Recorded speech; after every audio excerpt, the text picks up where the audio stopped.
Hi, I just want to talk to you about the holidays. We're going to be starting into them in a very serious way in a couple of weeks with American Thanksgiving.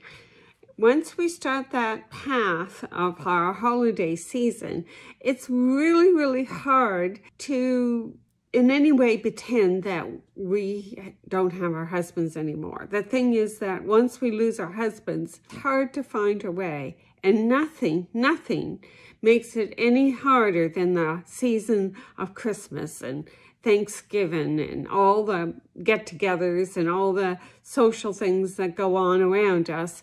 But we no longer have our husband to do those things with. And that makes our journey through this holiday season all that much harder. And it helps if we plan for it, acknowledge it, and somehow try and find a fit for what we're going to do. I just could not in any way try and keep any traditions the same when I just didn't have it in my heart. I just didn't want to do anything that was anything like Christmas. Donnie had died in September and I didn't have my heart into the season at all.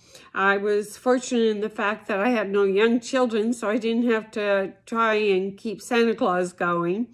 And I didn't have any grandchildren yet. So it was a very sad little puppy that I was during the holiday season. I wish I had known that I could have maybe planned things a little bit different and made it easier on my son and daughter, because even though they were not children, they were in their 20s and also kind of trying to find their way. But was really nothing I knew. I didn't know any widows. I was 50 years old. I just kind of was trying to keep my head above the water. So today I just want to talk a little bit about some of the things that you can try and do to help you. Now, I have a holiday guide, and there is one page that I want to talk about today, and that is the page that says tips and advice that can help you figure this all out for yourself. And so I'm going to read from this tips and advice about some things that you can do to help you.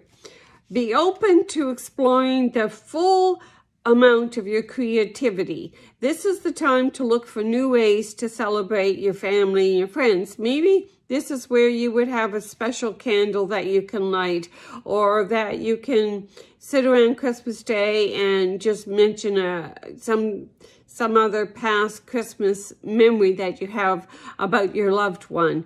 This is the time to maybe start a gratitude journal. It really helps to write out our feelings.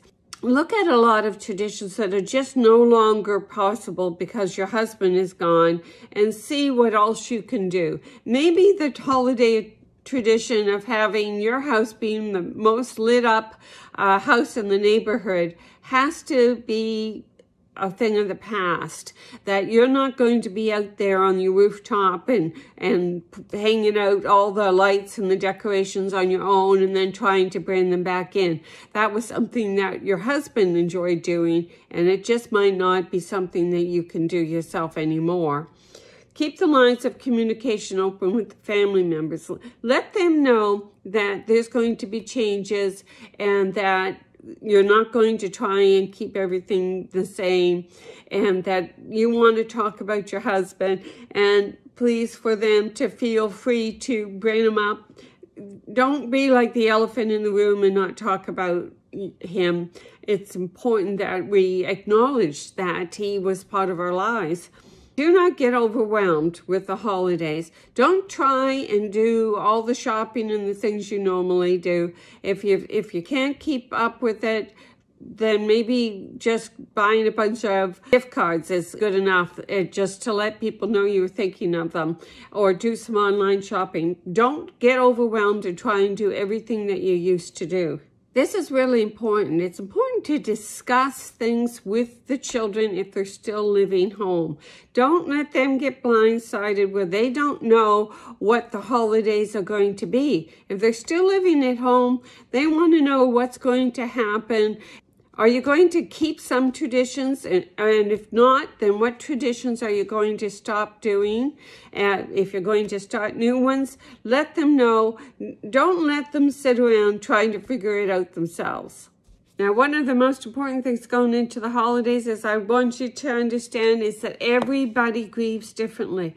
So you're going to grieve your way. The parents of your husband and his brothers and sisters are going to do it their way. Do not be surprised if they're handling things totally different than what you think they should be handling them, because they're probably thinking the same way about you and they're wondering why you're doing certain things. Let everybody have their own holiday season the way that they're most comfortable doing so. If you feel like inviting friends in, certainly do that. And if you don't feel like being sociable, then that's okay too. This is your Christmas. Try and make it the best you can and try and just, in some cases, just get through it. I hope this has helped, and please subscribe to my channel. Come see me again, and I'll talk to you later. Bye-bye.